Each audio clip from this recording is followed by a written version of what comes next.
3 নম্বর lecture. 3 নম্বর লেকচারে course outline বলছিলাম যে ইন্ট্রোডাকশন টু অ্যাপারেল ম্যানুফ্যাকচারিং বা প্রোডাকশন প্ল্যানিং এন্ড কন্ট্রোল, যেটা আপনারা আগে পড়ছেন, আগে সেমিস্টারে নিয়ে গেছেন, সেই সেম জিনিসই আমরা এখানে একটু রিভাইজ করব। তো আমরা হচ্ছে একটু বইয়ের সাথে মিলাই পড়ার চেষ্টা করব।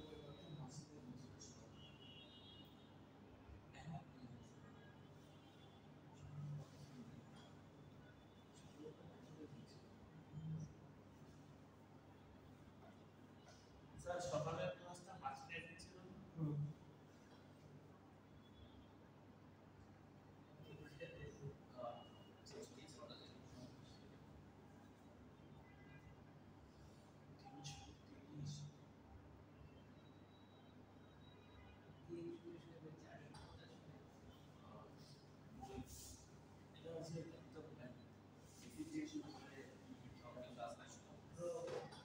তাহলে এই চ্যাপ্টারটাতে আমরা মূলত রেডিমেড গার্মেন্টস ইন্ডাস্ট্রি কি কি জানবো, প্রোডাকশন প্ল্যানিং এন্ড কন্ট্রোল। এখানে হচ্ছে production planning entails the organisation of an overall manufacturing process to manufacture the end product.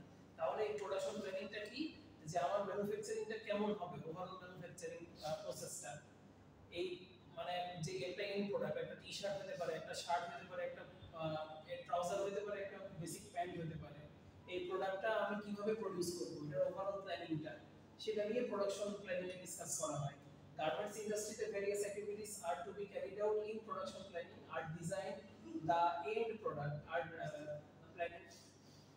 Various activities are to be carried out in production planning are designing the end product, determining the machinery required and capacity planning, plant layout and material handling, establishment of sequence operation for a style and nature of the operation to be carried out, and specification of certain production quantity and quality level. এখানে অনেকগুলো point চলে আসছে যে production planning এর ভিতর কি কি জিনিস নিয়ে আলোচনা করা হয়, প্রোডাকশন প্ল্যানিং এর ভিতরে কি কি জিনিস নিয়ে আলোচনা করা হয়। আচ্ছা আমি বলে যাই।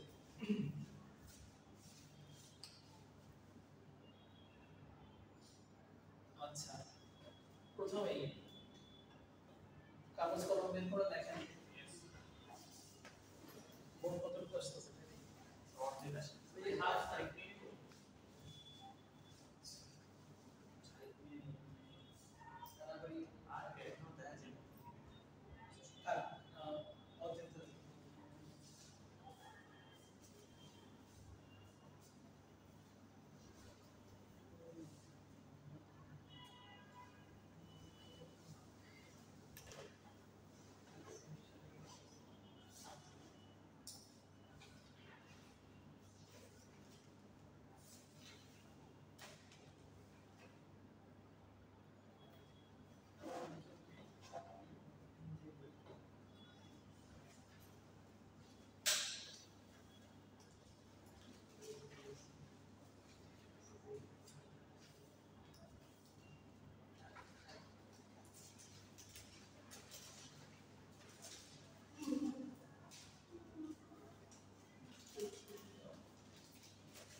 কাজটা করে তারপরে আবার মুছে তাহলে কি কি আছে প্রোডাকশন প্ল্যানিং এর ভিতরে, প্রথমে এন্ড প্রোডাক্ট, আমরা টি-শার্টটা ডিজাইন করতে হবে যে আমরা কি টি-শার্ট বানাবো নাকি আমরা পোলো শার্ট বানাবো, আমরা কি বেসিক শার্ট বানাবো নাকি আমরা হচ্ছে পার্টি শার্ট বানাবো, ড্রেস শার্ট বানাবো, সবই শার্ট, সবই হচ্ছে হয় সবই ওভেন গার্মেন্ট অথবা সবই নিট গার্মেন্ট, তার ভিতরে কি ভেরিয়েশন আছে কিনা।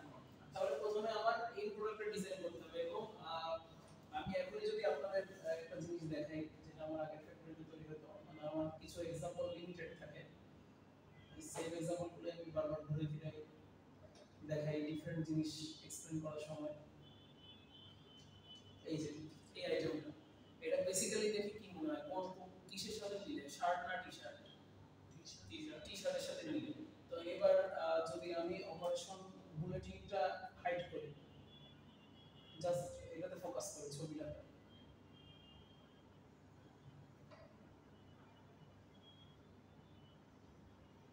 শুধু প্রথম ভাব দেখেন। তো এখানে কি হুবহু টি-শার্টের মতো আছে সবকিছু, 100% টি-শার্ট মতো আছে, 200% টি-শার্টের মতো আছে না, মানে বটম লেফটটা মানে বটম এটা ভাব চলে উপরের অংশটা উপরে আমি বলবো 200% সিঙ্গেল আছে কিনা আপনারা তো একমত না। হ্যাঁ 200% সিঙ্গেল আছে। হ্যাঁ উপরের অংশটা একটু ডিফারেন্ট, প্রায় 90% বলা যায়, অলমোস্ট 90। হ্যাঁ মানে আমরা এখন বের করব কি কি সেম নাই, কারণ আমরা এখন প্রথম ইয়েতে আছি, প্রথম বুলেট পয়েন্টে আছি, ডিজাইনিং দ্য এন্ড প্রোডাক্ট। তো আমি জানি টি-শার্ট কেমনে বানাইতে হয়, কিন্তু আমার বায়ার আমার কাছে টি-শার্ট চাচ্ছে না, বা সে এই পার্টিকুলারলি এই ড্রেসটার নাম হচ্ছে বডি স্যুট, তো সে আমার কাছে বডি স্যুট চাচ্ছে, আমি টি-শার্ট বানাইতে পারি। তাহলে আমাকে এই যে বডি স্যুটটা বানানোর জন্য কি কি চেঞ্জ আছে এটা আমাকে আইডেন্টিফাই করতে হবে, এটা আমি বানাতে পারবো কিনা এটা দেখতে হবে। তাহলে উপরে কি আছে দেখি, এতটুকু দেখে আপনাদের এই জিনিসটা আমার বুঝতে এক সপ্তাহ লাগছে। এই অ্যাকচুয়াল অপারেশনটা পুরোটা স্টাডি করতে আমার এক সপ্তাহ লাগছিল, আর বেসিকটা বুঝতে 3 দিন লাগছিল। তারপরে একদম এসএমবি সহ মিলে এক সপ্তাহ লাগছে, টোটাল এটার পিছনে টাইম লাগছে। দেখি আপনারা গেস করুন তো এটা কিভাবে হয়েছে, কোনো আইডিয়া আছে যে আপনাদের নিজেদের এক্সিস্টিং সবাই আজকে নিট টি-শার্ট পরে মানে নিট আইটেম পরে আসছে, তো আপনাদের আইটেমে কোন অপারেশনটা রিপ্লেস করে এখানে এই ডিজাইনটা হয়েছে?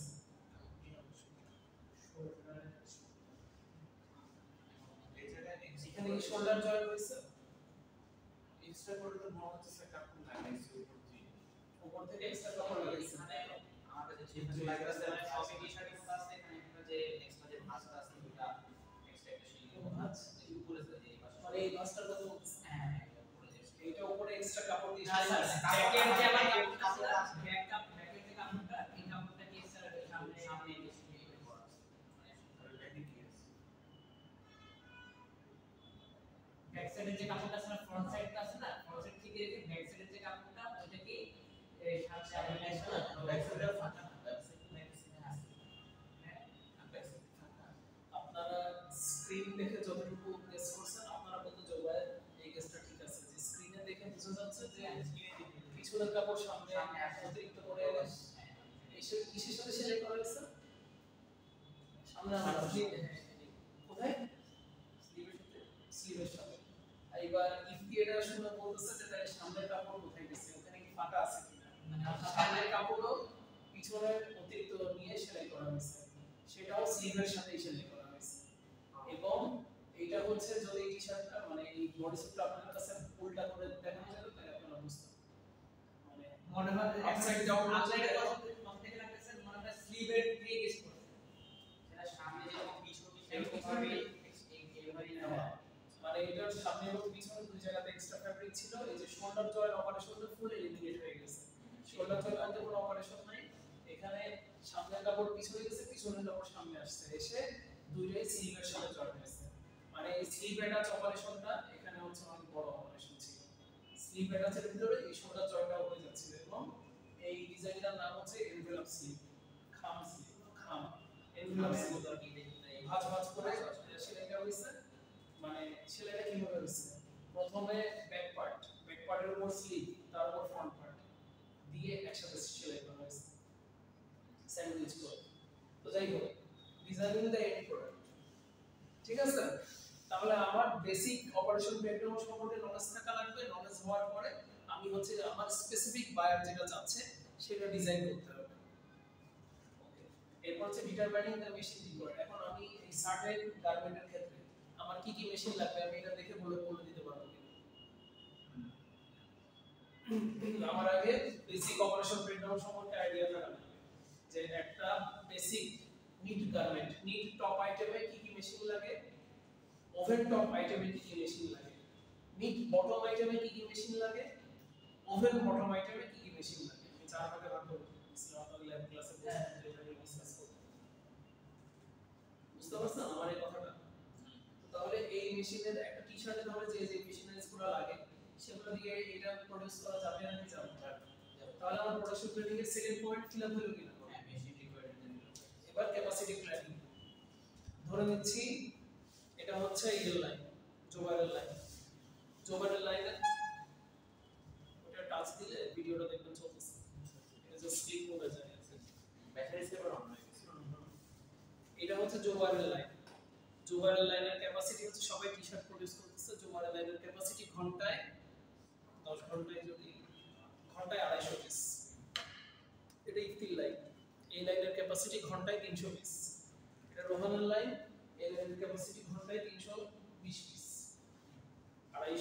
200 320, ঠিক আছে? তাহলে যে ক্যাপাসিটি প্ল্যানিং যেটা, আমি যদি এইভাবে হিসাব করি যে আমার ঘন্টায় 300 করে হওয়া লাগবে, মানে আমার টার্গেট প্রোডাকশন 300 করে হওয়া লাগবে, তাহলে আমাকে কাজ করতে হবে কার লাইন নিয়ে? জোমার লাইনে 250 পিস, ইয়ের লাইনে কি বলে ইফতি লাইনে 280 পিস, আপনার লাইনে 320 পিস। আমার লাইনে কাজ করতে হবে আমার 320। আমার কথাটা আমি একটু ক্লিয়ার করি, কাকে নিয়ে আমাকে ইফোর্টটা ঠিক আছে। ও আচ্ছা কাজ করতে হ্যাঁ, কোন লাইনে আমাকে নজর দিতে হবে, তাহলে ঠিক আছে। এই পার্টিকুলার এই লাইনে এই লাইন তো 300 পিস, এখন যার ক্যাপাসিটি 300 পিস, 300 পিস ক্যাপাসিটির একটা ব্যাপার আছে, আমার সামর্থ্য 300 পিস, এটা হিসাব করে বের করা গেছে যে আমার সামর্থ্য 300 পিস, কিন্তু তার মানে এই না যে আমি তো মানুষ, আমি অর্ডার 300 পিস দিতে পারি না, আমার লাইনের ক্যাপাসিটি 300 পিস, মানে আমার এর চেয়ে কম হতে পারে, এর চেয়ে বাড়বে না, কিন্তু এর চেয়ে কম হতে পারে। মানে একটা পানির গ্লাসের ক্যাপাসিটি যদি হয় 800 মিলিলিটার পানি ধরা, ওখানে কি কখনো 810 মিলিলিটার পানি ধরবে? ওখানে 790 থাকতে পারে, 800 দিলে মাঝে মাঝে পড়ে 795 হয়ে যেতে পারে। ক্লিয়ার কি না ব্যাপারটা? ওই জন্য ক্যাপাসিটি সবসময় বাড়ায় ধরতে হয়, বা এই প্রোডাকশনটা যে 100% টার্গেট যদি 400 পিস হয় সার্ভে অপারেশনের জন্য, লেভেল একটা অপারেশনের 100% কেবল এসএলভি অনুযায়ী যদি 100% টার্গেট হয় 400 পিস, কোনো অপারেটর মানে কোনো লেভেলে না চলে যাওয়া পর্যন্ত এভারেজ একটা অপারেটর 400 পিস জীবনও দিতে পারে। ওই তার থেকে এই 400 পিসের 75% কত? 3/4 কত?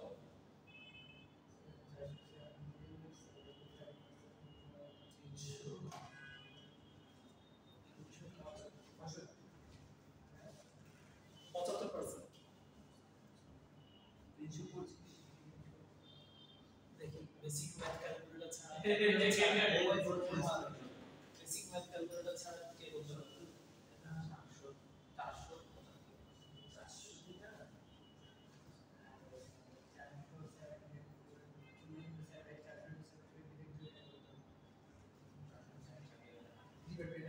আচ্ছা 4 এর 3/4 কত হয়? 4 এর 4 ভাগের 1 ভাগ কত হয়? 4 এর 4 ভাগের 2 ভাগ কত হয়? হ্যাঁ, 4 এর 4 ভাগের 3 ভাগ কত হয়?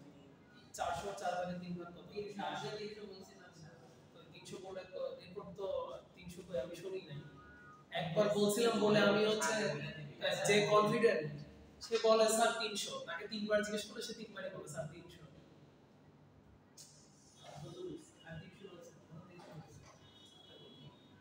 ওটা বলা হয় না, ওটা হচ্ছে বলা আর কাছে ভুল দিয়ে বের হয়। আচ্ছা ক্যাপাসিটি প্ল্যানিং এর ব্যাপারটা বুঝে গেছে?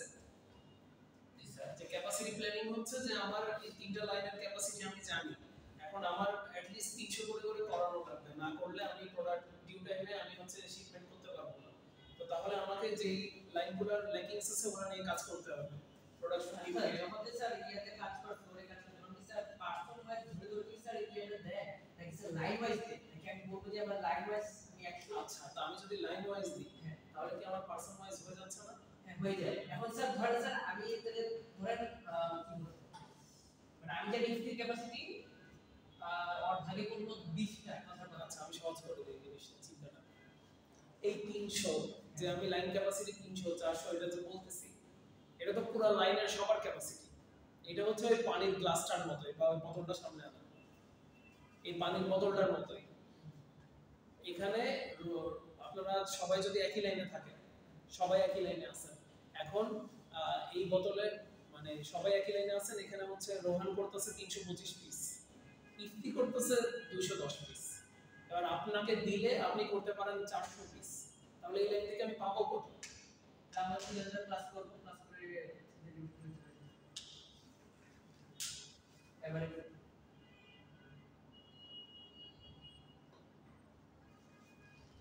আমি যে বলতেছি ইফতি রোহান কয় পিস বললাম? 320 পিস বলছি, ইফতি বলছি 210 পিস, আপনি বলছি 400 পিস। এই 400 পিস বলতে আমি কি বোঝাচ্ছি? 400 কি ও টোটাল গার্মেন্ট 400টা বানাচ্ছে একসাথে?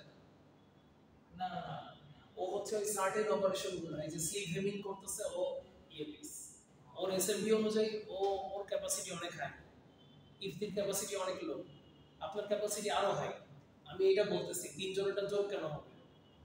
তিনজনই সেম বডির উপর কাজ করতেছে, ডিফারেন্ট অপারেশন সেম বডির উপর কাজ করতেছে। তো তাহলে দিন শেষে আমি আউটপুট পাবো কত?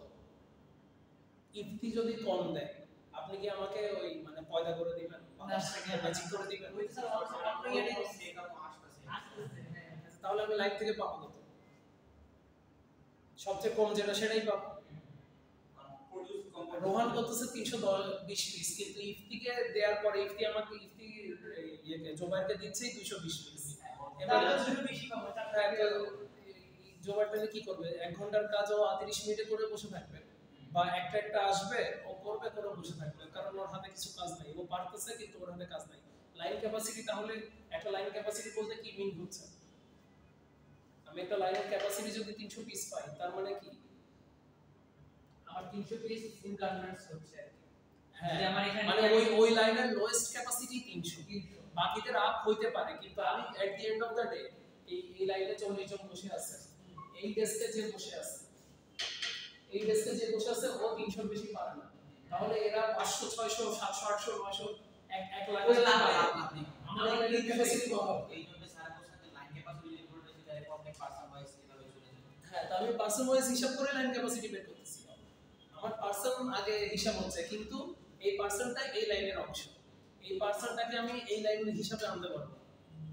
আবার ওই লাইনের হিসাবে আনতে হয়, কখন আনতে হয়? লাইন ব্যালেন্সিং করার সময়। এটা আপনাদের এই চ্যাপ্টারের টপিকেই আছে। এগুলো প্র্যাকটিক্যাল আলোচনা সব করে দিচ্ছি, এগুলাই জবে লাগবে আর কি। মানে যখন যে যাকে স্যার যারা যে বলে যে প্রথম তিনজন স্যার অনেক ভালো ইয়ে করতেছে, তখন স্যার আমি এদেরকে তো শিফট করব। এখন এক এক জনের রোল এক একটা। হ্যাঁ, একজনের রোল এক একটা। বুঝতে স্যার চাইলে স্যার ওর কাজ করতে পারবে। এক্স্যাক্টলি। আমাদের হচ্ছে বাংলাদেশ টিমের বোলিং অ্যাটাক অনেক স্ট্রং অ্যাটাক, ভালো ভালো টিমদের সাথে অনেক ভালো করে, কিন্তু বোলাররা গিয়ে করতেছে, ব্যাটসম্যানের কাজ কি করতেছে না করতেছে। রিশাদ গিয়ে 18 বলে 40 রান 50 রান দিচ্ছে, কিন্তু ওটা তো ওর রোল না, রোল হচ্ছে টপ অর্ডার মিডল অর্ডারদের রান করা। এবার একজন কি আরেকজনের কাজ, আপনি যে প্রশ্নটা করলেন, একজন কি আরেকজনের কাজ করে যতটুকু পোষাইতে পারে পোষায়, কিন্তু যার কাজ তাকেই মেইনলি তার কাজটা দিতে হবে। সে তার কাজটা না দিলে অন্য আরেকজন এসে বেশি পোষায় দিতে পারবে না, এটা টিম ফেলিওর হবে। ফেলিওরটা মানে ব্যক্তিগত ফেলিওর হয় না, ফেলিওরটা টিম ফেলিওর হয়। তাহলে ক্যাপাসিটি প্ল্যানিং, আমার ব্যাটসম্যানরা অনেক সময় মানে কমপ্লেইন করতে, বা ব্যাটসম্যান না, টেক্সটাইলে অনেক স্টুডেন্টরাই কমপ্লেইন করে যে আমরা যেগুলো ভার্সিটিতে পড়ি সেগুলো তো জবে গিয়ে মিল পাই না। এখন আপনাদেরকে যেগুলো বলছি পড়াচ্ছি 100% জবের জিনিসই পড়াচ্ছি, জবের পড়ালেখা, জবের জিনিসপত্র আমি হচ্ছে জাস্ট এই আপনাদের সিলেবাসের সাথে মিল রেখে চ্যাপ্টার ওয়াইজ পড়াচ্ছি। এগুলো পুরোই জবের, মানে আমি ওটাই বলতেছি যেগুলো অ্যাকচুয়াল জবের জিনিস। যে ক্যাপাসিটি প্ল্যানিং, তারপর হচ্ছে লাইন ব্যালেন্সিং, যে রিশাদ গিয়ে তানজিদ হাসান তামিমের রানটা বসায় দিচ্ছে, বা লিটন দাস বা নাজমুল শান্ত রানটা বসায় দিচ্ছে, এটা হচ্ছে লাইন ব্যালেন্সিং। আজকে তানজিদ রান করতে পারে নাই, রিশাদকে ওখানে আনলাম, একজন আজকে আসে নাই, তার জায়গায় আমাকে অন্য জায়গা থেকে সাপোর্ট ইউজ করা লাগতেছে, সাপোর্ট নেওয়া লাগতেছে অন্য লাইন থেকে। ওকে, ক্যাপাসিটি প্ল্যানিং। এবার প্ল্যান লেআউট। গতকালকের ক্লাস প্রোডাকশন সিস্টেমের প্রকারভেদগুলো যে হালকা দেখাইছিলাম, যে ওই ক্লাসে ছিল সবাই, যে প্রগ্রেসিভ বান্ডেল, তারপরে হচ্ছে ইউনিট প্রোডাকশন সিস্টেম, বেটেক্স আর মডেলের যে পার্থক্যগুলো বললাম। তো আমার কি গার্মেন্ট বানাবো সে অনুযায়ী আমার লেআউট চেঞ্জ হয় কিনা। আমি যদি মানে কম বাজেটে আমার হচ্ছে প্ল্যান করি যে আমার হচ্ছে বেশি পরিমাণে প্রোডাকশন করতে হবে, কারণ আমার লাভ কম, টি-শার্ট বা নিট গার্মেন্টসের লাভ অনেক কম, সেই হিসাবে ওভেন যে ড্রেসগুলো বা যেগুলো ভারী ড্রেস, যেগুলো এসএমভি বেশি, সস্তা মানে টি-শার্ট পলো শার্ট বাদে, যেগুলো হচ্ছে জ্যাকেট টাইপের হেভি যে মানে অ্যাপারেলগুলো আছে, ওগুলোর এসএমভি 22 30 20 এরকম হয়। এসএমভি মানে কি, যে ওই একটা সার্টেন আইটেম এখানে ঢুকে আমি স্টপওয়াচ চালু করে দিলাম, এটা হইতে যাচ্ছে, গিয়ে পরপরটা 22 মিনিট পরে ওইটা লাইনের শেষ মাথায় এসে কমপ্লিট হয়ে যাবে। এটাই হচ্ছে একটা গার্মেন্টের এসএমভি 22, যে একটা গার্মেন্ট তৈরি হইতে 22 মিনিট সময় লাগছে, 40 জন অপারেটর মিলে বানাইছে আর কি। যে যে গার্মেন্টগুলোর এসএমপি বেশি হয় সেই গার্মেন্টগুলোতে লাভ বেশি হয়, যেগুলো লাভ বেশি হয় সেগুলোতে আমি কোয়ান্টিটিতে মনোযোগ দেব না কোয়ালিটিতে মনোযোগ দেব? কোয়ালিটিতে। তো ওখানে আমার তখন এই যে এই মানে লাইনের যে লেআউটটা বা প্ল্যান্টের লেআউটটা ওরকম হইতে হয় যে ওয়ার্কাররা কোয়ালিটিফুল কাজ করবে। হ্যাঁ, মানে কোয়ান্টিটি একটা সার্টেন কোয়ান্টিটি হোক কিন্তু কাজটা ফর শিওর কোয়ালিটিফুল হতে হবে। অপারেশনে ভুলটুল করা যাবে না। ভুলটুল করলে একটা দামি গার্মেন্ট ফ্যাব্রিক গুলো র ম্যাটেরিয়াল সবই দামি, নষ্ট হলে ওয়েস্ট হলে বড় ক্ষতি হবে। ঠিক আছে, সেই অনুযায়ী আমি প্ল্যান লেআউট সাজাবো। আমার নিট গার্মেন্টের ক্ষেত্রে এই যে টি শার্ট বা বেসিক যে আইটেমগুলো বা বেসিক শার্ট যেগুলো এসএমপি কম সেগুলোর ক্ষেত্রে আমার টার্গেট হচ্ছে প্রোডাকশন যত বেশি প্রোডিউস করা যায়। এই গার্মেন্ট একদিনে কত প্রোডিউস হতে জানেন? এক লাইনে 5,500 টার্গেট 6,000 পিস টার্গেট একদিন দিয়ে থাকে একদিন। এবারে এসএমপি কত? 40 জনের একটা লাইনে বা 33 থেকে 35 জনের একটা লাইনে 5,500 5,200 5,300 5,800 5,700 এরকম করে টার্গেট দেওয়া হতো এবং দিন শেষে ওটা অ্যাচিভ হয়েও যায়। ওকে, আচ্ছা, এমএইচ ম্যাটেরিয়াল হ্যান্ডলিং। এমএইচ হচ্ছে ম্যাটেরিয়াল হ্যান্ডলিং। প্রোডাকশন প্ল্যানিং এর ভিতর আমরা কি নিয়ে কাজ করি? ম্যাটেরিয়াল হ্যান্ডলিং নিয়ে কাজ করি। যে আমার ম্যাটেরিয়াল হ্যান্ডলিং বলতে কি বোঝাচ্ছে? আমার র ম্যাটেরিয়াল গুলো এই যে ফ্যাব্রিক গুলো যে ঢুকতেছে ইনভেন্টরিতে, আমি মানে আমার হচ্ছে কি বলে জানো, আনলোডিং পয়েন্টে এসে ট্রাকটা আনলোড করতেছে, ফ্যাব্রিক গুলো দিচ্ছে আমাকে, আমি চেক করে রিসিভ করতেছি, আমি ইনভেন্টরিতে রাখতেছি, আমি টেস্ট করতেছি, কাটিং এ পাঠাচ্ছি, কাটিং থেকে কেটে সুইং এ আসতেছে, আমার কি হ্যান্ডলিং করতে হচ্ছে? ম্যাটেরিয়ালটা আমি কিভাবে হ্যান্ডলিং করতেছি? এই জিনিসটা আরো সেনসিটিভ হয়ে যায় যখন হচ্ছে ওসিএস আরসিএস অ্যাপারেন্ট ফুডের লোকাল এই যে বিভিন্ন সার্টিফিকেশন নিয়ে যখন কাজ করি যে আমি ফুল অর্গানিক ওয়েতে প্রসেস করতেছি। যেমন আমাদের ফ্যাক্টরিতে ওসিএস জিওটিএস সার্টিফাইড ছিল, সার্টিফিকেশন ছিল, organic claim standard, global organic textile standard, OCS GOTS. এগুলো কি আমার অপারেশনটা ফুল গ্রিন হতে হবে। তো এদের কাজ হইতো শুধু একটা বায়ারের জন্য, নাম শুনছেন আশা করি, বা ভ্যান প্লাজাতে মাঝে মাঝে দেখবেন যে লেবেল লাগানো আছে সিএনএস প্যান্ট বা শার্ট টি শার্ট দেখা যায় কি? ওকে, তো ওরা হচ্ছে বেবি আইটেম কিন্তু ফুল অর্গানিক। তো ওদের ম্যাটেরিয়াল হ্যান্ডলিংটা পুরো সেপারেট হতো। অন্য 5টা বায়ারের জিনিস যেভাবে ডিল করা হতো এদের জিনিস মানে এদের জিনিসপত্র অন্যভাবে ডিল করা হতো। ওদের জন্য আলাদা বাকেট ছিল, আলাদা বিন ছিল, আলাদা রাখার জায়গা ছিল। যে ওদের ধরেন এই সামনের এই টি শার্টটা হচ্ছে সিএনএর টি শার্ট, পিছনের টি শার্টটা হচ্ছে কার্টারসের বা ডারবারের বা হচ্ছে টেস্কোর আলাদা একটা টি শার্ট। এই যে যেমন এটা টেস্কোর আমি যেটা দেখাচ্ছিলাম ওটা টেস্কোর আইটেম। তো এই দুটো সেপারেট রাখতে হবে এট অল কস্ট, সব সময় সেপারেট রাখতে হবে, কখনো মিশানো যাবে না।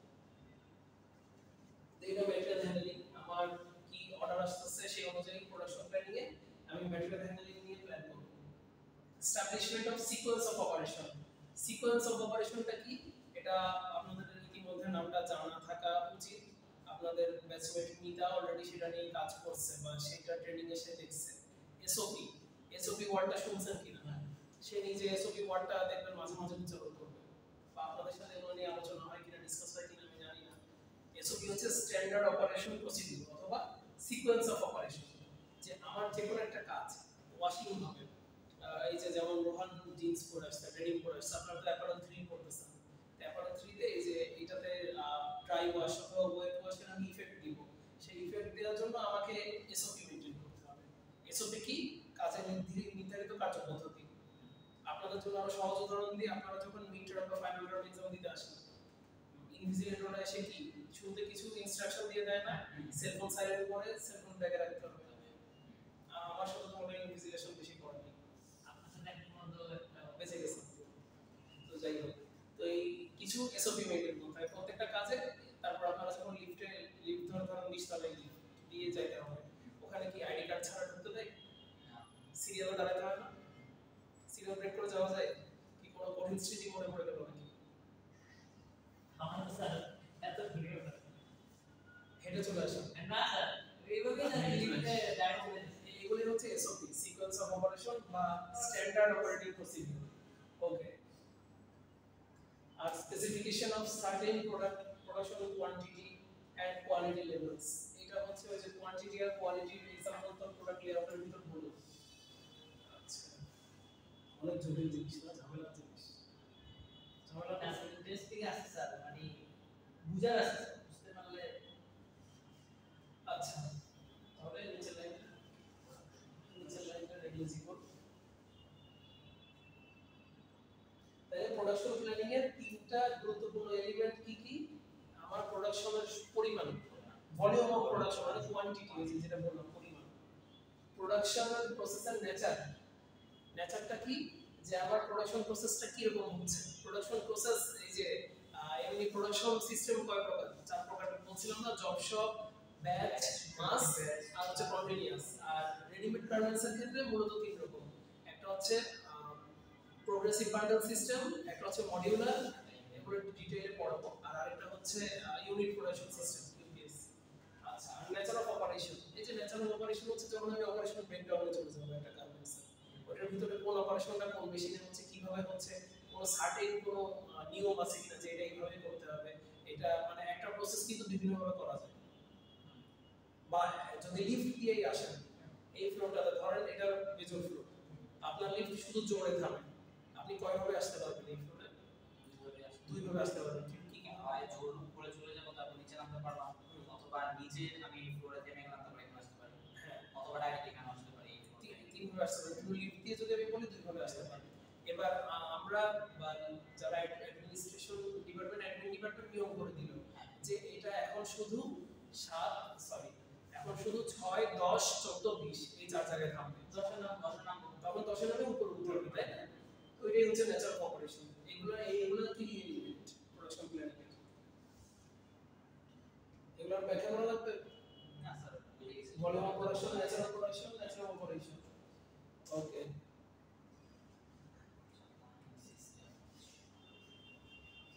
আর এই জিনিসটা আমি হচ্ছে একদম লাস্টে, গত সেমিস্টারের লাস্টে হালকা করে পড়াইছিলাম যে লেআউট সিস্টেমের প্রকারভেদ। একটা হচ্ছে প্রোডাক্ট লেআউট, একটা হচ্ছে প্রসেস লেআউট। মনে আছে কিনা যে একটা জায়গায় হচ্ছে কম্বো আকারে হয়ে যাচ্ছে ইসিজি, এক্স-রে, সব রকম জিনিসগুলা একটা প্যাকেজের ভিতরে, বা ওই যে গ্রুম প্যাকেজ, স্পা প্যাকেজ, যে ব্রাইড গ্রুম প্যাকেজ, ওখানে হচ্ছে ফেশিয়াল থেকে শুরু করে আদার অনেক কিছু, হেয়ার ডু ওভার, ওগুলো সব একটা প্যাকেজের ভিতর দিচ্ছে। সেটা কি? সেটা হচ্ছে ধরেন সেটাতে অনেকগুলো প্রোডাক্ট মানে অনেকগুলো সার্ভিস ওরা একটা প্যাকেজের ভিতর দিয়ে দিচ্ছে। তো এটা প্রসেসিং প্ল্যানিং সিস্টেমের সাথে আমি এক্সাম্পল দিয়ে বলছিলাম।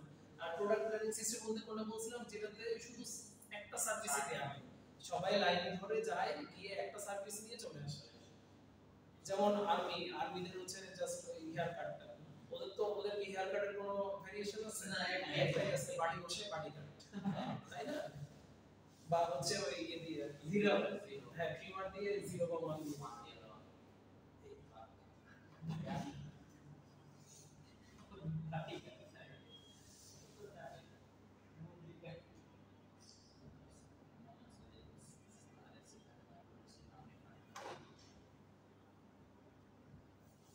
বইয়ে অনেক কিছু আছে, তো এগুলো আপনাদের জানার জন্য পড়াবো, কিন্তু এক্সামে এগুলো থাকবে না। কি সব এক্সাম আমি এটা ফলো করেই দিব আর কি, না হয় আপনাদের এই যে এই তিনজন বাদে বাকি কেউ পাস করবে না, বা এই তিনজনও পাস করবে কিনা এগুলো সম্ভব আছে। আচ্ছা, স্যার আমার কোর্সের সিস্টেম খারাপ হয়ে গেছে। আরে না, এটা কি বলবো, আমি বলছি স্পেশাল চেষ্টা করতেছি ভালো করার, কারণ অলমোস্ট শেষের দিকে এসে না এখন উপায় নেই। এখন আর কি এক্সামের জন্য না, ফিউচারের জন্য হইলেও ফ্যামিলি দেখবেন, ফ্যামিলির নজর চেঞ্জ হয়ে গেছে আপনাদের উপর।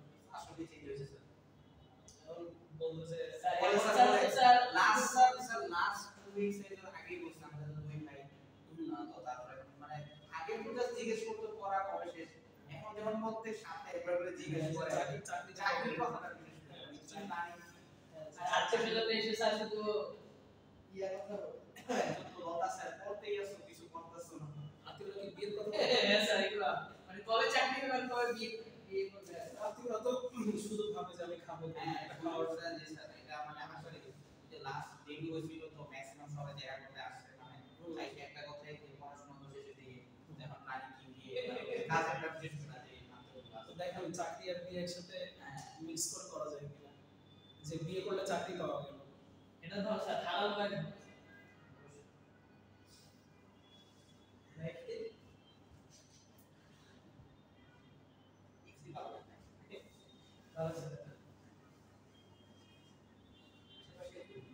আচ্ছা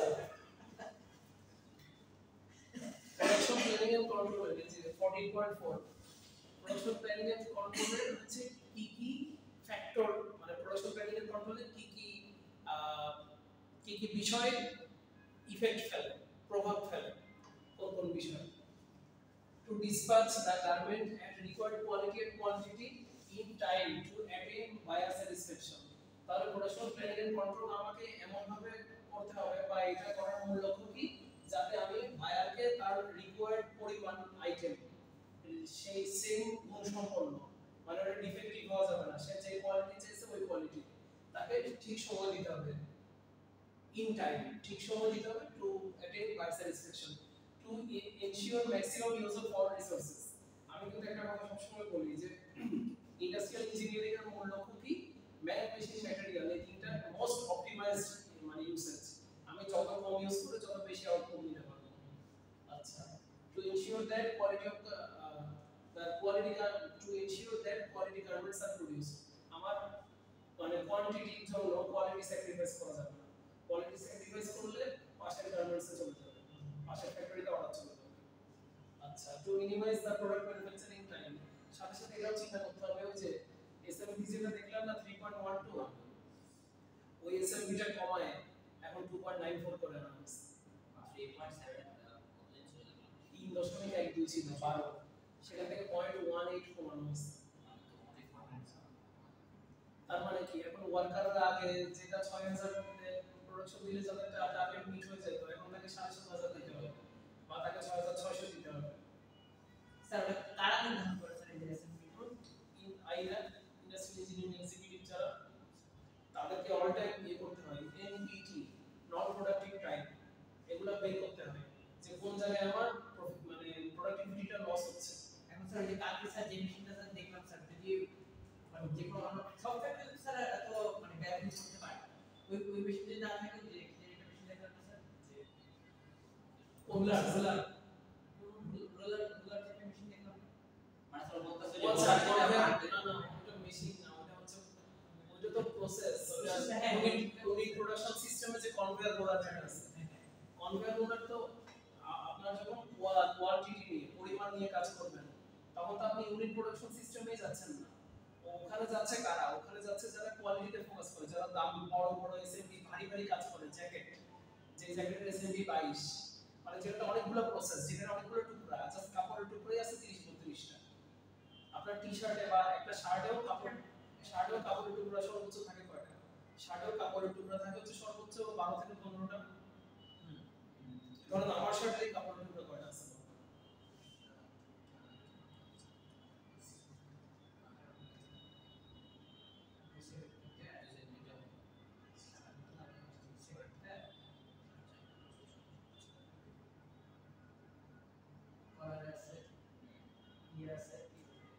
ভেঙে ভেঙে বলো মানে মুখে বলতে থাকি শুরুতে। আচ্ছা ফ্রন্টে তো একটা গেছে ফ্রন্টে একটা সাইড এখানে দুইটা আছে ফ্রন্টে দুইটা আর ফ্রন্টে আর কিছু নেই, আচ্ছা পকেট পকেট আছে তিনটা, আর প্লাগের জন্য একটা এক্সট্রা আছে না, একটা আমি বডি শেপ পাচ্ছি আরেকটা, হ্যাঁ সামনে কয়টা পেলাম, চারটা, তারপরে পাশে কি আছে,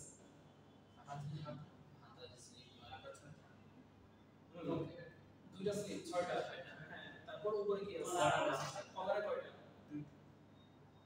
কয়টা কনফিডেন্টলি বলুন যা বলুন, কলার দুইটা, একটা হচ্ছে কলার স্ট্যান্ড আর একটা কলার, নিচেরটা কলার স্ট্যান্ড আর একটা কলার, আটটা হয়ে গেল। এবার পিছনে ইয়োক আছে আর নিচে হচ্ছে জাস্ট 10টা, হ্যাঁ মানে কি আছে ব্যাক পার্ট আছে, ব্যাক পার্ট আর ইয়োক, তাহলে কয়টা হলো 10টা, 8 আর 8টা দিয়ে 10টা, আচ্ছা ঠিক আছে তাহলে 10টা, তো এই 10টা হলো একটা জ্যাকেটের রুম থাকে যেগুলোতে 30-32টা পার্ট থাকে, জাস্ট একটা পকেটই 5টা পকেটে 5টা আর ভিতর দিয়ে ভিতর দিয়ে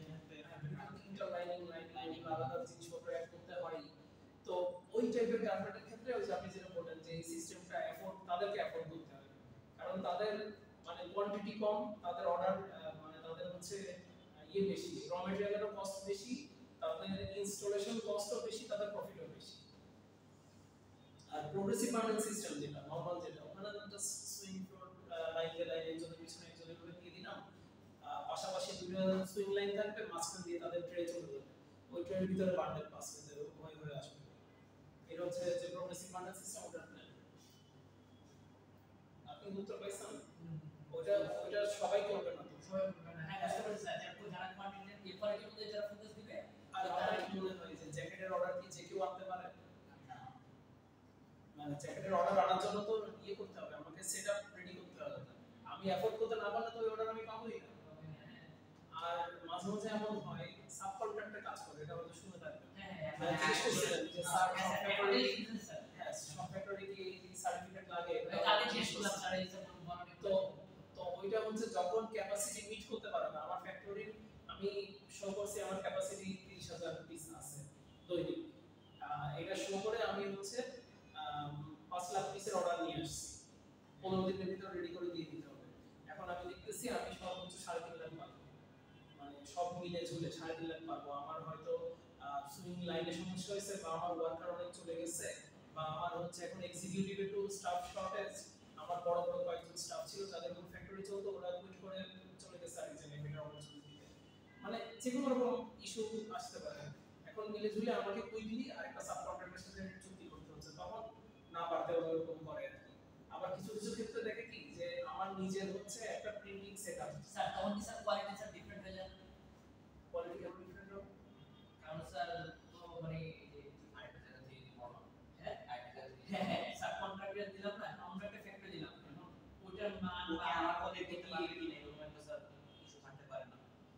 আচ্ছা, মানে আমি যদি এসে করতে র ম্যাটেরিয়াল তো আমি সাপ্লাই হ্যাঁ সাপ্লাই দিচ্ছি ঠিক আছে, সুইং থ্রেড একই সুইং থ্রেড দিচ্ছি, তারপরে হচ্ছে ফ্যাব্রিক একই ফ্যাব্রিক দিচ্ছি, জাস্ট মেশিনটা আলাদা, যে সেলাই করতেছে সে আলাদা। সেখানে যদি ডিফিট বা একটা হালকা কিছু সব প্রবলেম এখন ডিফেক্ট একটা জিনিস বুঝতে হবে, মানে একটা বাক্য আপনি লিখছেন, আমি একটা বাক্য লিখছি, ওই বাক্যটা পড়াই যাচ্ছে না, পড়া না গেলে তো ওটা ডিফেক্ট, ওটা বাদই, ওটা যেই লিখুক, কিন্তু আপনি একটা বাক্য লিখছেন, ওই বাক্যটা পড়া যাচ্ছে, মানে ধরেন আমার কাছে এখন আমি কিভাবে বুঝাবো যে এটা জাস্ট ইয়েস নো মতো, যে আমার জিনিসটা কি কোয়ালিটিফুল হয়েছে নাকি হয় না।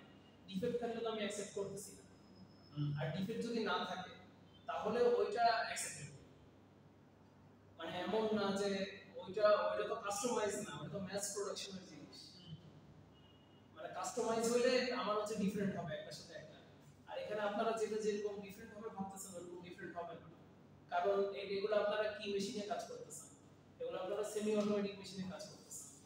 সেমি অটোমেটিক মেশিন মানে কি, মেশিনের মতোই চলবে, জাস্ট কন্ট্রোল করতেছে একজন। আপনি যদি মানে ডিফারেন্ট করে ফেলেন তাহলে ওটা ডিফেক্ট হয়ে যাবে। তাছাড়া যে কিউসি কথা বলছিলাম মানে কোয়ালিটি চেক, এখন ধরেন স্যার আমার এখানে আমি যখন ইয়ে করতেছি সাব কন্ট্রাক্টে এক জায়গায় 1.5 লাখ পিস, এটা ঠাট্টা মশকরা করে না, 1.5 লাখ পিস আমি যখন একজনকে করাচ্ছি, আমার নিজের একজন স্টাফ ওখানে চলে যাবে, ওখানে কিউসি হিসেবে থাকবে। এরকম আছে তো, এই যে 2 দিন আগেই একটা সার্কুলার আমার কাছে আসছিল, আপনাদেরই সিনিয়র, সে হচ্ছে ফ্যাক্টরি সার্টিফাইড অডিটরের জন্য একটা সার্কুলার দিয়েছে, কিন্তু আপনারা তো কেউ গ্র্যাজুয়েট হন নাই বা এক্সপেরিয়েন্সও থাকা লাগে, আপনাদের তো মানে জবে জয়েন করে 1-2 বছর এক্সপেরিয়েন্সও দিতে হবে। তো ফ্যাক্টরি সার্টিফাইড অডিটর ওটা কি, ওটা হচ্ছে ইন্ডিপেন্ডেন্ট পোস্ট, কিন্তু সে থাকবে কোম্পানিতে। এমসিএস বলতে ইন্ডিপেন্ডেন্ট পোস্ট বলতে এই যে যেমন ইয়ে বাংলা মানে দেশের সরকার ব্যবস্থা যদি আসে, যে একটা দেশের প্রধান বিচারপতি যে হয়, সে কি কোনো সরকার বা কোনো দল বা কোনো ইয়ের পক্ষে কাজ করে, তাকে নিয়োগ দেয় কে? রাষ্ট্রপতি। হ্যাঁ, তো রাষ্ট্রপতি কি সে একটা নির্দিষ্ট দল থেকে উঠে আসছে না, নাকি রাষ্ট্রপতি নিরপেক্ষভাবে উঠে আসছে?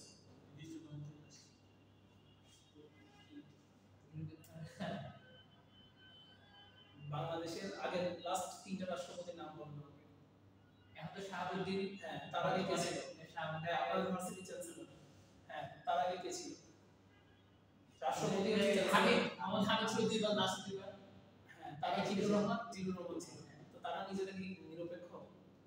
তারা মানে রবি আসলে আমি হ্যাঁ, তো কিন্তু তারা যাকে নিয়োগ দিবে বিচার বিভাগের প্রধানকে, তাকে যদি নিরপেক্ষভাবে অ্যাক্ট করতে হয়,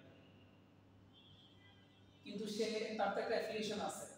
বিচারপতি বিচারপতি যদি হচ্ছে কথার কথা বিচারপতি যদি মানে তারা কি বিপত্তি কোনো বিচারপতিকে নিয়োগ দিচ্ছে কেন দেয় না? কারণ তাদের সাথে তো কাজ করতে হবে, মানে ওরা যা যা করতে চাবে তাদের একটা মানে স্মুথ ট্রানজিশন হতে হবে বা লেনদেনটা স্মুথ হতে হবে। আমি যে যে কাজগুলো করতে চাচ্ছি, আমি যে মাইন্ডসেটের কাজ করতে চাচ্ছি, আমি তো আমার বিপরীত কাউকে যদি এখানে বসাই দিই তাহলে তার সাথে আমার কনফ্লিক্ট হইতে হইতে কাজই হবে না। আমি ভালো কাজ করি খারাপ কাজ করি, আমি যে কাজ করতে চাচ্ছি আমার সেম মাইন্ডসেটের লোকই তো আমি আনবো, তাই না?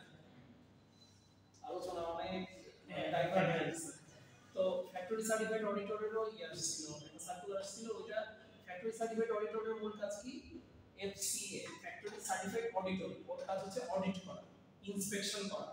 এবার ও হচ্ছে বায়ারের পক্ষ নিয়েও কাজ করবে না, কোম্পানির পক্ষ নিয়েও কাজ করবে না, কিন্তু ওকে কিন্তু কোম্পানি সিলেক্ট করতেছে যে এই হচ্ছে এফসিএ, তার সাথে এবার তাকে আমরা বুঝিয়ে দিলাম আপনাকে, এবার বায়ার যে সে এফসিএ কে বলবে যে আমার আসলে এই রিকোয়ারমেন্ট লাগবে, আপনি এবার এই রিকোয়ারমেন্টগুলো কোম্পানি থেকে আদায় করে দেবেন, এই রিকোয়ারমেন্ট ছাড়া আপনি হচ্ছে প্রোডাক্ট অ্যাকসেপ্ট করবেন না।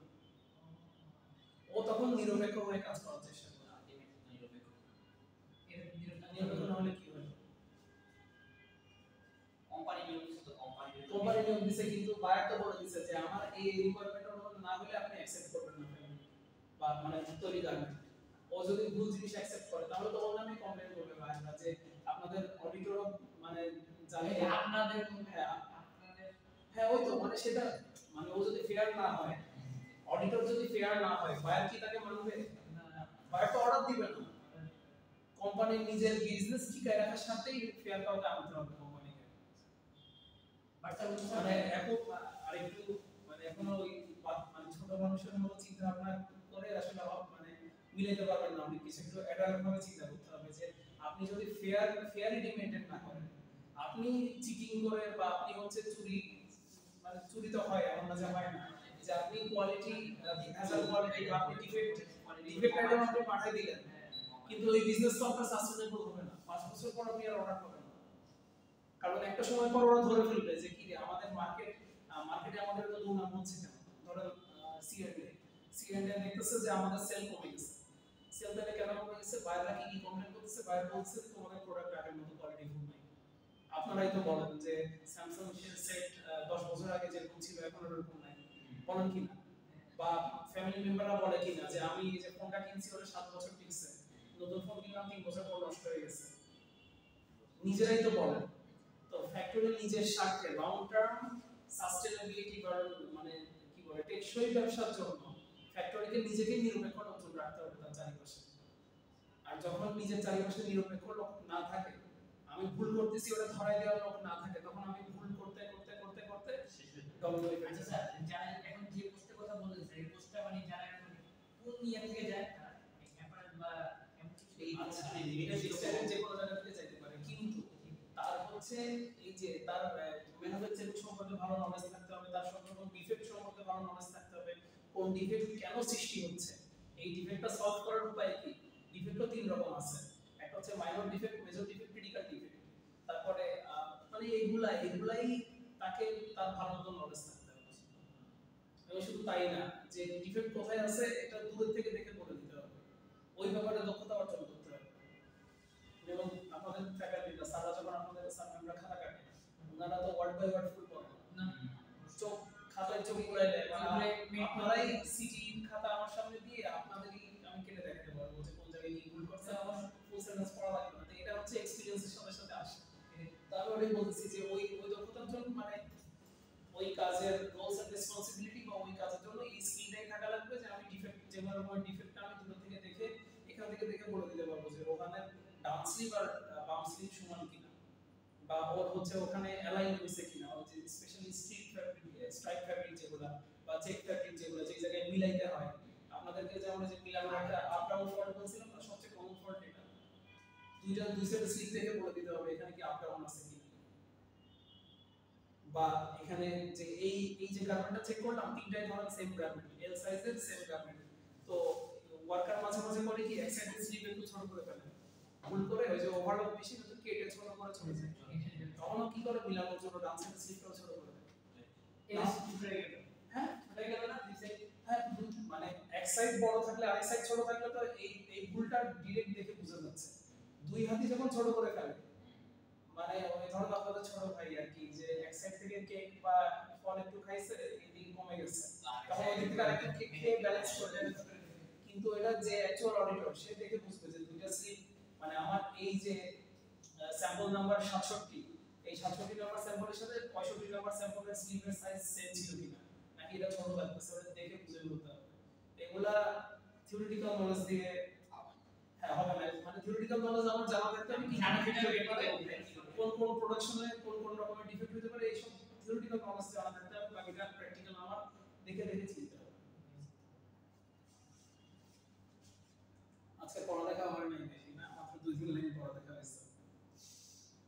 একদিন আমার মনে আছে যে অনেক মানে 10 ব্যাচে ওই দিন মৌ বা সুমাইয়া কেউ একজন আসেনি তো অনেক ছিল ক্লাসে। পরের দিন জিজ্ঞেস করছে যে অনেকে জিজ্ঞেস করছে যে আগের দিন স্যার কি পড়াইছে অনেক নাকি বলছে যে স্যার বেশি পড়ায় নাই। তো এরকম পড়া বেশি আগায় না আর কি আমার সাবজেক্টে। কিন্তু স্যার এগুলো তো স্যার আমরা জানা বাইরে ওরা বলছে যে ওরা আপনারা বলবেন আর কি যে পড়া বেশি আগায়। আচ্ছা না ও ওইটা মানে এরকম মিন করতে চায় না স্যার বুঝতে পারছি বলে করে কিভাবে বলছে। আচ্ছা তাহলে প্রোডাক্ট ম্যানুফ্যাকচারিং টাইম কমানো মানে হচ্ছে আমার এনপিটি টাইম নন প্রোডাক্টিভ টাইম এটা কমানো প্রোডাক্টিভ টাইম বাড়ানো to maintain optimum inventory level. Optimum inventory লেভেলটা কি আমার ইনভেন্টরি জন্য দেওয়া যাবে না। এইটা কিন্তু খুবই কমপ্লিকেটেড একটা প্ল্যানিং মানে খুবই টাফ একটা প্ল্যানিং যে কোনো টাইমে আমার ব্যালেন্স নষ্ট হয়ে যেতে পারে।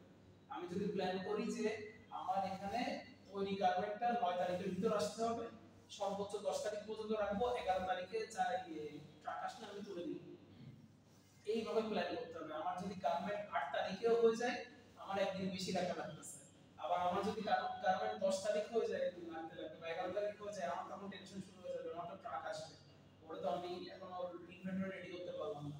তো এই অপটিমাম ইনভেন্টরি মেইনটেইন করা এটা অনেক ক্রিটিক্যাল একটা জিনিস মানে এটা যারা অ্যাকুরেটলি করতে পারে মানে এটা অনেক কোম্পানি অনেক টাকা সেভ করে দিতে পারবে তারা। মানে এখানে ডিগ্রি অফ এরর বা ডিগ্রি অফ ফ্রিডম যেটা বলি ডিগ্রি অফ ফ্রিডম মানে কি ভুল করার সুযোগ। এখানে ভুল করার সুযোগ অনেক বেশি রাখা হয় মানে ওকে ফ্লেক্সিবিলিটি অনেক দেয়া হয় কিন্তু কেউ যদি এই মানে ফ্লেক্সিবিলিটিটা না নিয়ে কাজ করতে পারে। ফ্লেক্সিবিলিটি মানে কি যেখানে অনেক স্পেস আছে তোমাকে দিয়ে দিলাম তোমার মতো হ্যাঁ তুমি 2 দিনের জায়গায় 7 দিন রাখো সমস্যা নেই। কিন্তু আমি যদি প্রেডিক্ট করতে পারি যে না আমার 2 দিনের বেশি রাখা লাগবে না এই স্পেসটা আপনারা সুইং ফ্লোর বানাই ফেলেন আমার অর্ধেক দেন হ্যাঁ তাহলে আমি কোম্পানির অনেক প্রফিট করে দিতে পারবো আর এটা আমি অর্ধেক নিয়ে দিলাম দিতে কিন্তু এটা আমার লাইবিলিটি হয়ে গেল। আমাকে কিন্তু এতটুকু এরিয়ার ভিতরে সবসময় ম্যানেজ করতে হবে জানতে পারি কেন। তো এইটা কিন্তু কোম্পানি চেষ্টা করে যে কিভাবে অপটিমাম করা যায় এবং এখন হচ্ছে যে অনলাইন বেসড বিজনেস এগুলো তো এই যেগুলো ঝামেলার জায়গা এগুলোকে অল টুগেদার বাদ দিয়ে দেওয়ার চেষ্টা করতেছে। বাদ দেওয়া মানে কি ইনভেন্টরি হবে না আমার কোনো আমি হচ্ছে একটা মানে তারাজ আমি দোকান খুললাম আমি বললাম যে তোমরা তোমাদের দোকানের অ্যাডভার্টাইজ এখানে দাও দিয়ে তোমরা তোমাদের প্রোডাক্ট বিক্রি করো আমাকে একটা কমিশন দিলেই হবে। তো এবার তারাজে সার্টেন পারসন দিয়ে সে হচ্ছে অর্ডার দিল যে 3টা টি-শার্ট অর্ডার দেওয়ার পর আমি তো আর স্টক করতেছি না জিনিসটা আমি জাস্ট কমিউনিকেশন করে দিচ্ছি এখানে অল টুগেদার ইনভেন্টরি ইরেজ হয়ে গেল বাকিরা এই বিজনেস মডেলের দিকে যাচ্ছে। বিজনেস মডেল যেমন একটা ওয়ার্ড আছে যে ড্রপ শিপিং তারপরে হচ্ছে ওই এই ড্রপ শিপিং হচ্ছে ওই যেদিন মাঝে মাঝে ঈদে হয় না যে হাটে গরু ফাঁকা হয়ে গেছে চাঁদরাতে গিয়ে কেউ গরু পাচ্ছে না তখন শুধু ট্রাক আসে ওই হাটে ঢুকে হাটে ঢুকে আসে ইয়া থেকে স্যার ইয়া থেকে হ্যাঁ ট্রাক থেকে যে দরদাম হয় টাকা দিয়ে গরু নামায় নিয়ে চলে যায় আসিল দেওয়া তো এখানে হচ্ছে যে আমাদের তাদের ইনভেন্টরিটাকে করে দিল এলিমিনেট করে দিল। আচ্ছা টু মেইনটেইন ফ্লেক্সিবিলিটি ইন্টারনাল অনেক 11 থেকে হয়েছে 11 থেকে ছিল টু মডারেশন এটা এক সময় এক জায়গায় হয় এটা শুধু ঢাকায় কথা বলতেছি স্যার আমরা যেটা বলতে জানি ঢাকায়ও সার্টেন এরিয়ায় হয়তো দেখছেন ঢাকা সব জায়গায় হয়তো হয় নাই, গ্রাম সাইড যেগুলো ছিল ওখানে হয়তো এটা একদম সেফের পর্যায়ে যায় নাই, গাবতলীতে হয়তো হতে পারে। হ্যাঁ এগুলাতে হয় এই তো আমার ম্যানুফ্যাকচারিং প্রসেসটা ফ্লেক্সিবল রাখতে হবে। ফ্লেক্সিবল রাখা মানে কি, যে যদি আমার ম্যানুফ্যাকচারিং প্রসেসে আমি কোনো চেঞ্জ আনতে চাই যাতে ওই স্কোপটা রাখা থাকে। এটা কিন্তু ঠিক এই অপটিমাম ইনভেন্টরির বিপরীত একটা কথা। এই যে ফ্লেক্সিবিলিটি রাখতে গেলে আপনাকে কি ধরেন আপনার ধরেন শার্ট বা প্যান্ট এটা আপনি সিলাইতে গেছেন, আপনি যদি একটু বড় করে রাখেন যে আমার ওজন হঠাৎ বেড়ে যেতে পারে, তখন আমি এটা করতে পারবো, আমি একটু বাড়তি করে রাখলাম, এটাই হচ্ছে ফ্লেক্সিবিলিটি। এটা কিন্তু অপটিমামের বিপরীত জিনিস। অপটিমাম হচ্ছে সবচেয়ে কম রিসোর্স নিয়ে কেমনে কাজ করা যায়, আর ফ্লেক্সিবিলিটি হচ্ছে আমি একটু রিসোর্স বাড়তি রাখবো, আমার দরকার নেই তা আমি রাখবো, যাতে আমি ইমার্জেন্সি কেসে ওটা ইউজ করতে পারি। এই দুটো ব্যালেন্স করা কি সহজ কাজ না? একদিক দিয়ে আমি অপটিমামও করবো আর একদিক দিয়ে আমি ফ্লেক্সিবলও রাখবো। আচ্ছা, টু কোঅর্ডিনেট, এই যে to coordinate between operator machine different department, একজনের সাথে আরেকজন মিলেমিশে কাজ করা। এই জায়গাতে দুজনকে ফ্লেক্সিবল হতে হয়। একজন যদি বলে না আমি কোনো স্যাক্রিফাইস করব না, সব স্যাক্রিফাইস করতে হবে, তাহলে হবে না। এই কোঅর্ডিনেশনটা হবে না। To eliminate bottlenecks at all phases of production and resolve the issues associated with production. আমি একটা एग्जांपल যখন শুরুতে দিলাম যে জোবারের লাইনে 250 হচ্ছে, ইফতির লাইনে 300 হচ্ছে, রোহানের লাইনে 320 হচ্ছে। লাইন ওদের লাইন কেন বলতেছি, ধরে নিচ্ছি এই লাইনে সবচেয়ে পুরাতন হচ্ছে জোবার, এইজন্য আমি এটা জোবারের লাইন বলে চিনতেছি। এই লাইনে সবচেয়ে পুরাতন ইফতির লাইন বলে আমি চিনতেছি, এই লাইনে রোহানের লাইন বলে আমি চিনতেছি। এখন জোবারের লাইনে আমি যেটা বললাম যে পিছন থেকে সামনের জনকে দেয়া হচ্ছে 250 পিস, এবার 300 পিস, এবার আমি 250 এর বেশি আর দিতে পারতেছি না সামনে, কিন্তু সামনের জনকে 400 পিস দিলেও সে ওটা করে ফেলতে পারবে। তার মানে এই লাইনে প্রবলেমটা কি, আমি 250। এবার আমার যদি প্রবলেমগুলো মানে এবার আমাকে নিয়ে আমার মেথড স্টাডি, আমার মোশন স্টাডি করতে হবে, যে আমার কাজের মেথড কি কি, আমি কোন মেথডে কাজ করতেছি, আর আমার মোশন কি কি। এই যে কলম লিখতেছেন, বোতলটা তুলতেছেন, বোতল নামাচ্ছেন, পৃষ্ঠা উল্টাচ্ছেন, এগুলো কি সব হচ্ছে মোশন। আপনার মোশন নিয়ে কাজ করলে আপনার মানে আপনার মোশন যদি মোশনের দিকে নজর দেওয়া হয় যে সে একটা জিনিস, একটা ফ্যাব্রিক ওই জায়গায় আছে, তার বাম সাইডে আছে, সে হচ্ছে রাইট ডায়োড আর কি, ডান হাতে, সে ওইভাবে জিনিসটা নিচ্ছে, তার নিজেরও আর্গোনমিক্যাল কষ্ট হচ্ছে বেশি, মানে তার নিজের বডি মুভমেন্ট করা লাগছে, তার মোটর মানে সে ক্লান্ত হয়ে যাবে। এটা নিজেরাই দেখেন যে ক্রস কিছু কাজ করতে গেলে একটু বেশি এনার্জি খরচ করা লাগে, এভাবে তার সময় নষ্ট হচ্ছে, তার হাত ব্যথা হয়ে যাচ্ছে, একটু পর পর তার রেস্ট দেওয়া লাগতেছে, তার ওখানে মোশনের ভুল আছে। মোশন স্টাডি করে দেখলাম মোশনে ভুল আছে, মোশন চেঞ্জ করতে হবে, তাহলে তার ওটা ডান সাইডে বাম সাইডে না রেখে ডান সাইডে রাখতে হবে। আরেকজন আছে লেফটি, লেফটির আবার এই দিক থেকে নিতে গেলে তার প্রবলেম হচ্ছে। যেমন ব্যাডমিন্টন টিম ওয়াইজ ব্যাডমিন্টন খেলে ডান বাম মানে সব সমস্যা। হ্যাঁ দুজন বাইকে যেমন একজন রাইটে আরেকজন লেফটে ডিভাইড করতে প্রবলেম হয়। যেমন এই যে লাস্ট কোন রিসোর্টে গেলেন শুধু আপনারা, ওই যে এই ওখানে আমরা চারজন ব্যাডমিন্টন খেলতে নামছিলাম, আমি, Tauhid sir, Rabbani sir, Raju sir. আমি আর তৌহিদ স্যার এক সাইডে ছিলাম, রাব্বানি স্যার আর রাজু স্যার আরেক সাইডে ছিল। আমি লেফটি, তৌহিদ স্যার রাইটে। যখন দুইজন হচ্ছে করতেছে, দুইজন আমি লেফট সাইডে, সে রাইট সাইডে, মাঝখান দিয়ে মারলে দুজনই ছেড়ে দিচ্ছে, অন্যজন ধরবে, কেউ ধরতেছে না। আবার যখন দুইজন পাশাপাশি হয়ে যাচ্ছে, আমি এই সাইডে, সে এই সাইডে, তখন দুজনই মারতে যাচ্ছি, হ্যাঁ, তো মারতে গিয়ে বলে মিসকমিউনিকেশন হচ্ছে, পরে ওরা আবার ক্যাপে মারলে আমরা নাই খেলবে। তো এটা কিসের এক্সাম্পল দিচ্ছিলাম?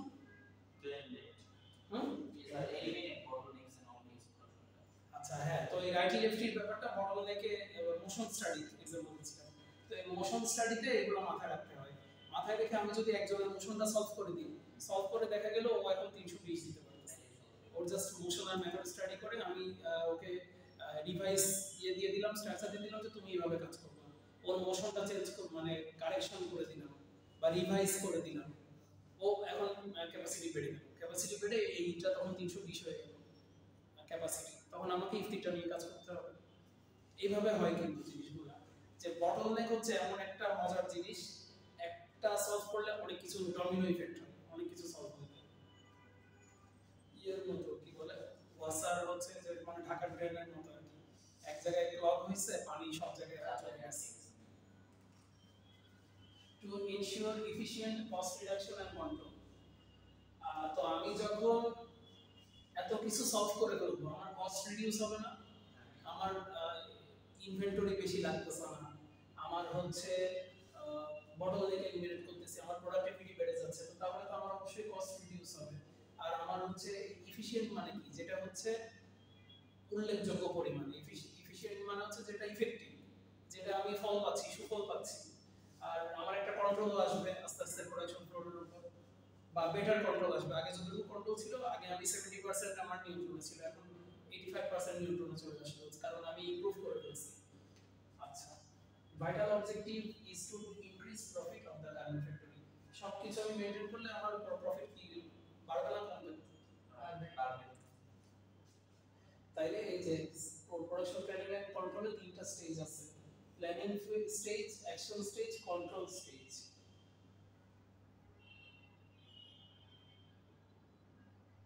এখানেও ছিল না planning stage, control stage, action stage. এই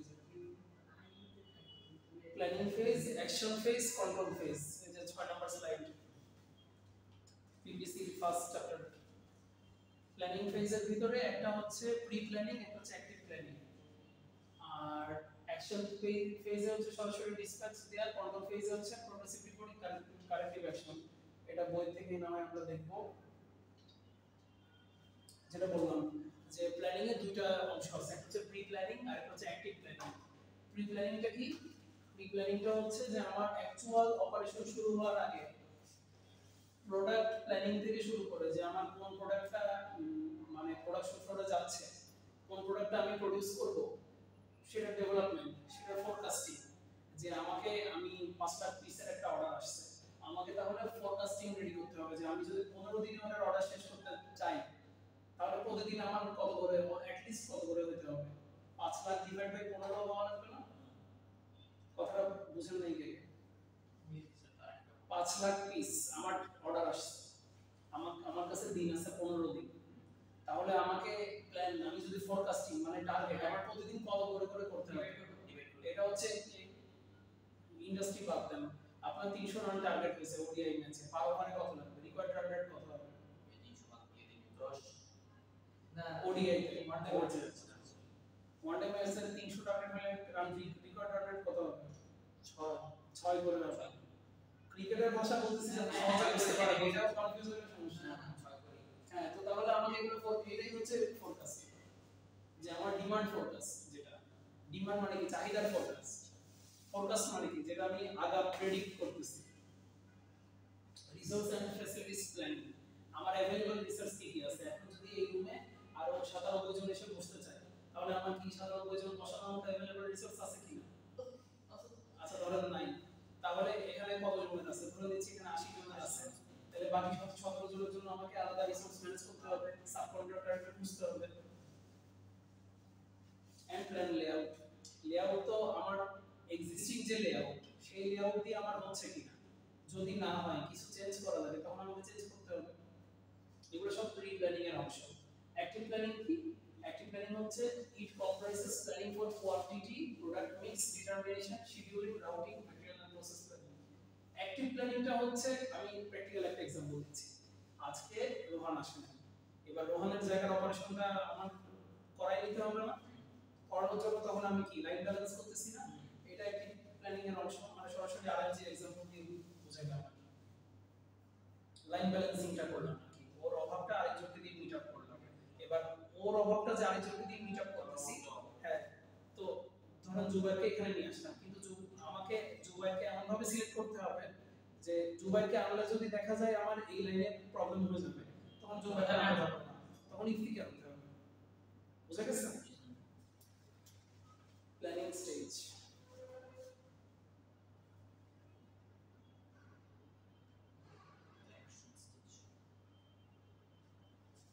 Action stage কি? This stage is considered as execution phase. Execution stage. তাহলে এক্সিকিউশনটা কি? আমি প্ল্যান করে ফেলছি যে আমার এইভাবে অ্যাটাক হবে।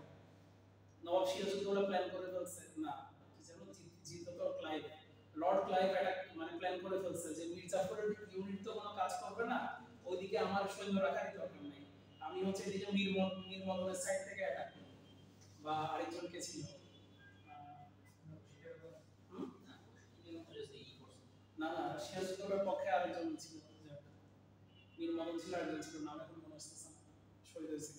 তো তাহলে লর্ড ক্লাইভকে প্ল্যান করতে হবে, মানে ভিলেনের দিক থেকে চিন্তা করতেছি আর কি, যে জিতছে উইনারের দিক থেকে চিন্তা করতেছি, তাহলে ও দিক থেকে এক্সিকিউশনে গেল, ও জানে যে মির্জাপুরের সাইডে আমার লোক দেওয়ার দরকার নেই, হ্যাঁ কারণ ওইদিকে আমার ফাইট করা লাগতেছে না, ওরা নিষ্ক্রিয় থাকবে, আমি এই দিক থেকে অ্যাটাক করবো, অ্যাটাক করে এদিকে মেইন প্লেয়ার যারা তাদেরকে কি করে দিব, উইক করে দিব বা হারাই দিব, বাস তাহলে আমার কন্ট্রোলে চলে আসলো। এটাই হচ্ছে টোটাল অ্যাকশন স্টেজের summary.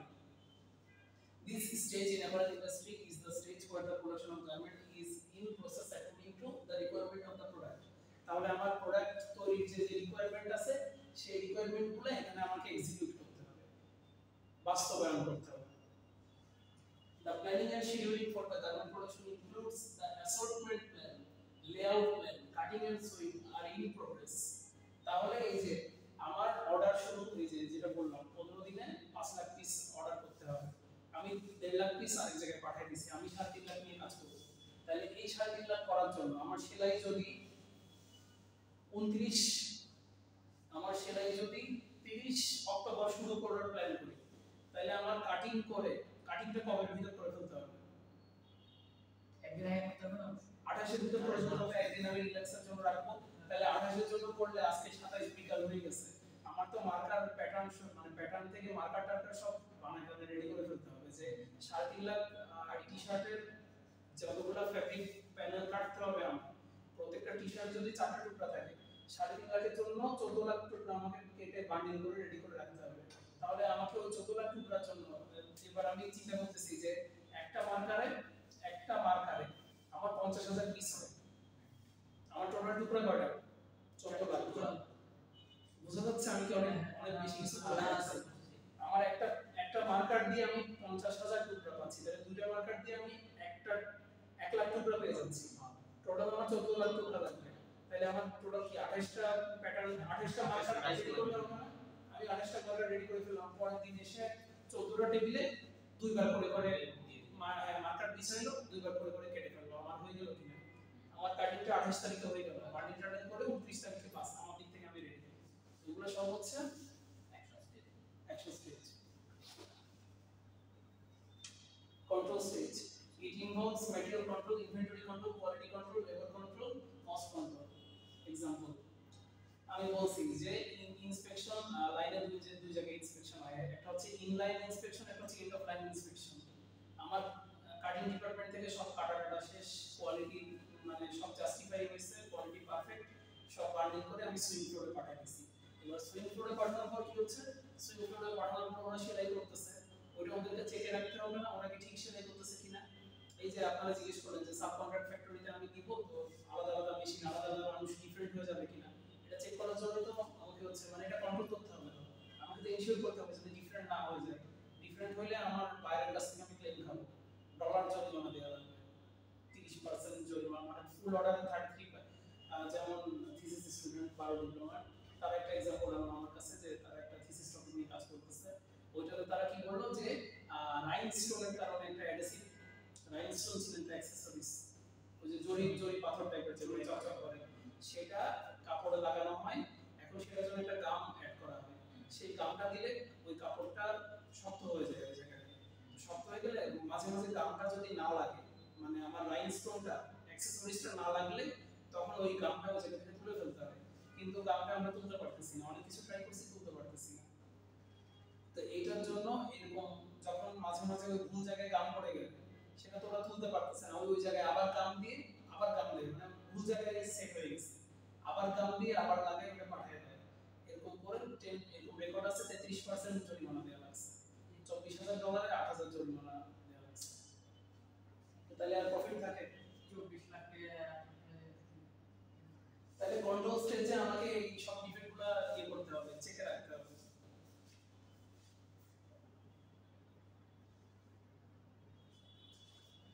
The planning of these three different stages depends on the principles of production planning, which are as follows. তাইলে এই তিনটা কন্ট্রোল ফেজ, এই তিনটা স্টেজে এই তিনটা স্টেজের যে পরিকল্পনা সেটা ডিপেন্ড করবে নিম্নোক্ত প্রিন্সিপালের উপর। মানে এই তিনটা কি কি জিনিসের উপর ডিপেন্ড করে, সেটা হচ্ছে types of production determines the kind of PPC system needed. তাহলে আমার যদি ইউনিট প্রোডাকশন সিস্টেম হয় সেটার জন্য আমার যে প্ল্যানিং হবে, যে অ্যাকশন হবে, যে কন্ট্রোল হবে, আমার যদি প্রোগ্রেসিভ বান্ডেল হয় তার জন্য কি সেম হবে? এটাই বলতেছে। Number of parts involve in the product, একটা টি-শার্টে 4টা টুকরা লাগে, সেটার জন্য আমি যে কন্ট্রোল ফেস করব, যে ইন্সপেকশন করব, আর যেটাতে আমার 37টা টুকরা লাগতেছে সেটা কি আমার সেম ইন্সপেকশন হবে? তারপরে হচ্ছে complexity of the PPC function, production planning and control function varies with the number of assemblies involved. একটা গার্মেন্টে আমার অপারেশন আছে 10টা, আরেকটা গার্মেন্টে অপারেশন 30টা, আমার কি সেম হবে? কি কি এর উপর বেস করে ডিফারেন্ট হবে এটাই বলতেছে। Time is a common denominator of for all scheduling activities. আমার একটা প্রোডাক্টের এসএমপি 3, আরেকটা প্রোডাক্টের এসএমপি 20, তাহলে সে দুটোকে আমি সেম টাইমে প্রডিউস করতে পারবো না? বুঝতে পারছেন? আচ্ছা, size of plant has relatively little to do with the type of PVC system needed. আচ্ছা, আমার এখানে এটা বোঝাচ্ছে যে আমার একটা তালা আছে না দুইটা তালা আছে, এটার উপর আমার প্ল্যান চেঞ্জ হবে না। কোন ক্ষেত্রে চেঞ্জ হবে না? আমার যদি সব জায়গায় 3 এসএমপি গার্মেন্ট তৈরি করি, সব জায়গায় আমি সেম প্রসেস অ্যাপ্লাই করতে পারবো। মানে আমার ফ্যাক্টরি কত বড় হলো এটাতে জাস্ট ওই যে সময়টা জাস্ট ভ্যারি করবে। 3 লাখ পিসের জন্য আমার ক্যাপাসিটি কত আছে, এটা ছাড়া আদার যে প্ল্যানগুলো বা আদার আমার লেআউটগুলো ওগুলা খুব একটা পরিবর্তন আসবে না। PPC permits management by exception, production planning and control permits management by exception. ক্ষেত্র বিশেষে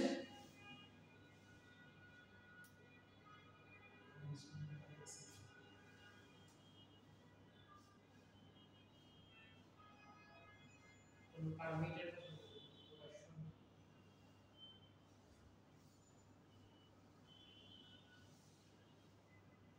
এটা আমার কাছে অতটা ক্লিয়ার লাগতেছে না, কিন্তু আমি যতটুকু বুঝতেছি যে এখানে যে কোনো চেঞ্জ আর মাঝে মাঝে আসলে সেই চেঞ্জটা ওরা অ্যালাউ করে।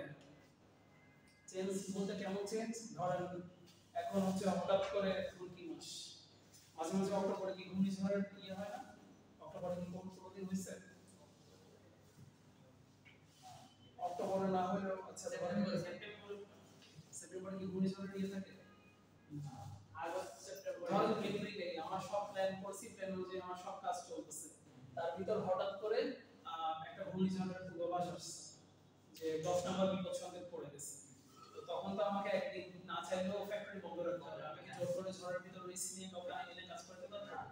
এখানে ওটাই বলতেছে যে PPC permits management by exception, যে ম্যানেজমেন্টের কোনো ডিসিশন হয়তো পিপিসি কে মাঝে মাঝে মাথায় রাখতে হয় বা ওটা অ্যাকসেপ্ট করতে হয়। তাও এটা আপনারা যদি কোনো বেটার ইয়ে পান যে আমার এটা ভুল হতে পারে, এটা আপনারা বলতে পারেন আমাকে দেখে। আর ইয়ে পোর্টাল কি দেখছেন আপডেট হয়েছে? কারণ আমি এখনো পাইলাম না। তো আমাকে বলবেন ম্যাটেরিয়ালগুলো তো আমি দিতে পারতেছি না এখন। এরকম 2% আছে স্যার, 2.0 প্ল্যাটফর্ম।